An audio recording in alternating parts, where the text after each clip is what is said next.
আমরা জানতে পারছি যে আরেকজন ভাই দেখুন মাথার উপর ডিশ নিয়ে দাঁড়িয়ে আছে, মানে তুষার পড়ছে তারপরেও এরকম অবস্থা। আচ্ছা ভাই, আপনি যে পেঁয়াজ লাগাতে যাচ্ছেন, এই যে শীতের মধ্যে তুষার পড়ছে, কিভাবে কাজ করবেন? আর ভাই আমরা তো এই তুষার মধ্যে কাজ করতেছি, গরিব মানুষ সবাই, হ্যাঁ পেটের দায়ে সবাই এখন কাজও করা লাগবে।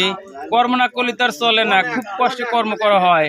যে গুরুনি গুরুনি বৃষ্টি পড়তেছে, তাই দেখে দেখেন না, কতকের মাথায় ঢিস আছে, কতকের মাথায় ছাতা। আবার বৃষ্টির জন্য বট গাছের নিচে মানে আমরা দাঁড়িয়ে আছি। গাছের নিচে দাঁড়ায় আছে দেখে গাছের নিচে আসলে। দাঁড়া আছি। যদি ওই পেঁয়াজ লাগাবে, আমার হাতও চলে না এই ঠান্ডায়।